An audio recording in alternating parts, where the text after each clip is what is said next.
Greetings, YouTube. In a moment, I'm going to be talking about a couple of videos that you can find here on YouTube.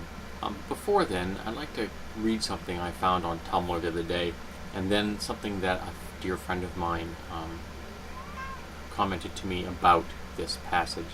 And the passage reads as following. If a female student got drunk and had her car stolen, the university would call the police. If she got drunk and had her computer stolen, they would call the police. If she got drunk and had her phone stolen, they would call the police. The fact that she was drunk would not even be a factor when assessing if a crime had been committed. But if she gets drunk and has her body invaded and her humanity stolen, school administrations are perplexed about what to do, which is the truth. School administrations repeatedly treat sexual assault and rape as completely and utterly alien concepts that they don't need to call the police. In fact, in my opinion, any person that survives sexual harassment or rape on a campus should immediately call the police themselves and should only involve the school administrators after a police report has been filed, and then you can pass the police report number on to the school administrators. I don't think that school administrators should be involved in the process prior to contacting the police in the slightest. And when I said this to my friend Cara replied, that is because all those things are her property. Her body can only be her father's or her husband's property. Which is a profound statement, and I believe reflects a deeply held form of cognitive dissonance in our societies of the world. That a woman is not viewed as the possessor of her own self, her own humanity. She is always seen through the lens as being the possession of another person, which, again, fits right into the concepts of the patriarchy, which I am constantly told is non-existent by commenters here on YouTube. Now, the two videos I'm going to be discussing here, one is from Vocative, or Voca TV, Vocative, Vocative Television, which is street harassment, sidewalk sleazebags, and metro molesters. And the second is from CNN, which deals with an actor in Egypt, a male actor in Egypt, dressing up as a woman and then recording his experiences walking down the streets in Cairo as a demonstration of the kind of harassment that women go through every day.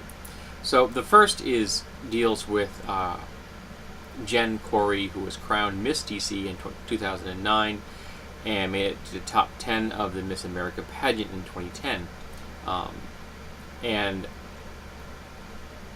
her experiences surviving actual sexual assault. And a number of women are shown giving their opinions and thoughts on the street harassment that they survive on a regular basis.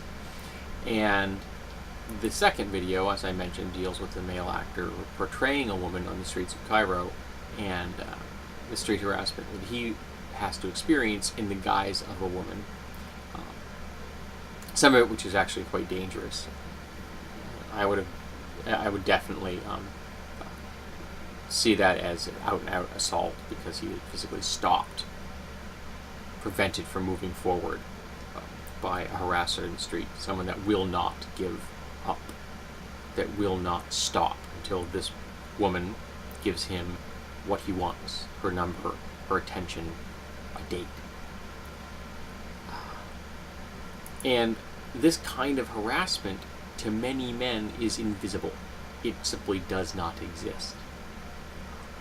And I know that personally I was not aware of it for a large hunk of my life, because whenever I was traveling in public with a woman, I never saw it. Why did I never see it? Because I was there. And since I was in the presence of these other women, they were seen as being possessed by me, and so harassment didn't take place. The harassment only happen when there are no males present. And while it's a great thing that people are paying attention to this, for example, the actor in Cairo portraying a woman on the streets, women have been telling us this forever. Why haven't we been listening? Why aren't we listening to our sisters?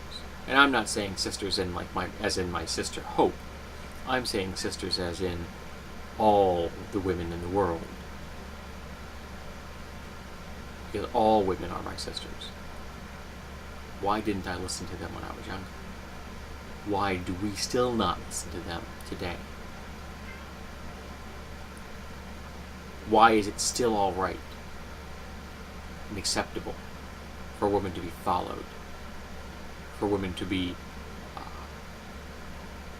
hounded on the street? I'm also going to include a link to a satirical video which deals with what actually is being said by men who are harassing women in the street. It's done as satire, and it is relatively humorous, but it's also making poignant social commentary. So I'll put all these links below, including the passage I just read. But I want to know, why have we not been listening?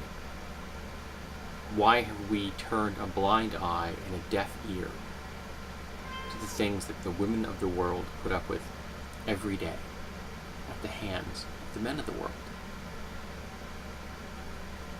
Why do we do that? Why have we done that? Why are we still doing it?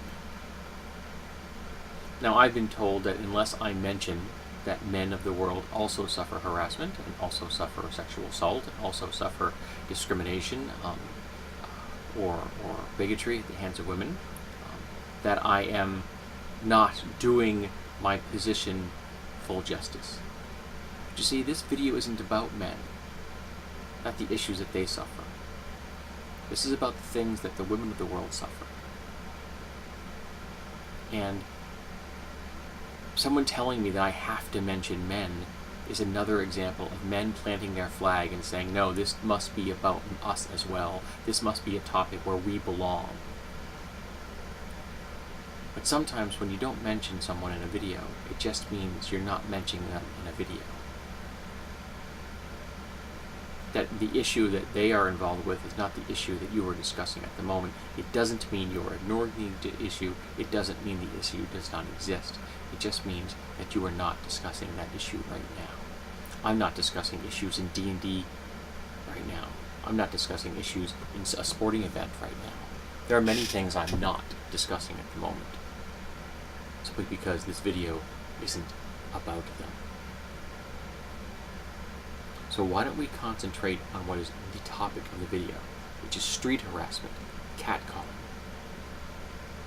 and how society ignores these things. In particular, how the society that men live in is so easily able to ignore the reality that the women of our world live with every day, that I was able to ignore completely because it was never in my presence,